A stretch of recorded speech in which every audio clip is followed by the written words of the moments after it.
They're two normal siblings. They fight.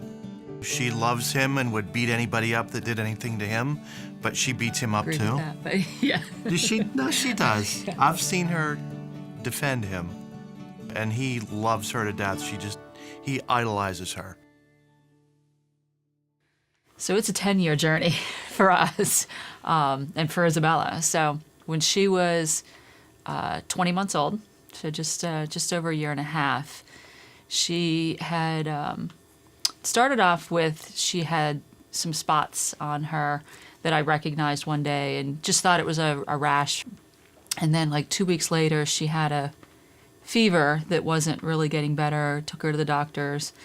When he came in the room, he examined her, and then I pointed out just nonchalantly, kind of casually, like, oh, by the way, she's got these little spots, on the back of her leg, and I saw him a couple weeks ago, and he sent us sort of immediately for blood work.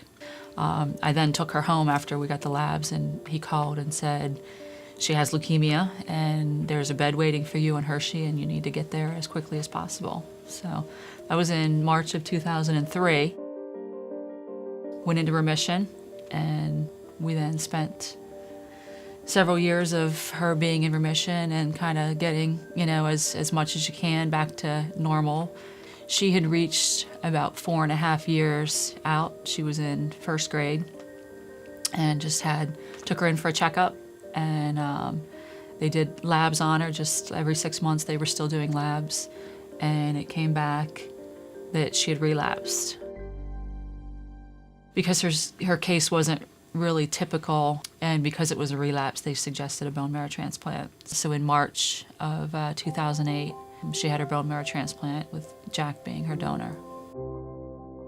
She wrote a paper for school about her hero, and her hero was her brother. In the paper, she said that if my brother weren't here, I might not be here either. So she does understand.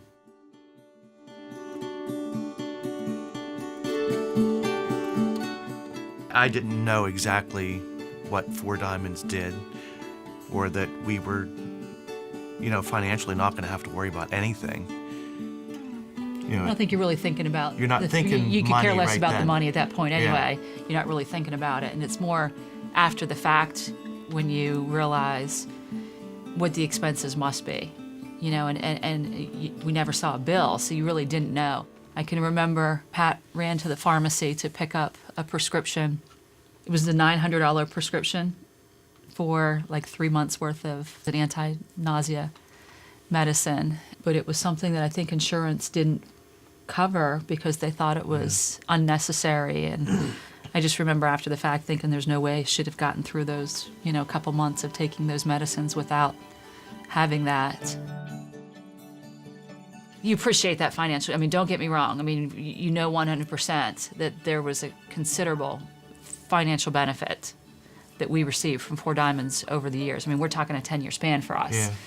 But I think for us, and I think most of the other families would probably say the same thing, that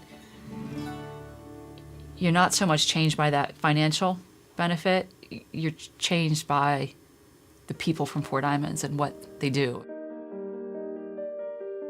Without Four Diamonds, I think the kids would feel that they're different and sick. But because of Four Diamonds and everything that they do, these kids are special. Yeah. We are a Four Diamonds family, but she is the child. And she knows I'm special because I'm a Four Diamonds kid. And to me, I think that's the most important thing. So I think we just want to say thanks to all the kids that are participating in the mini-thons.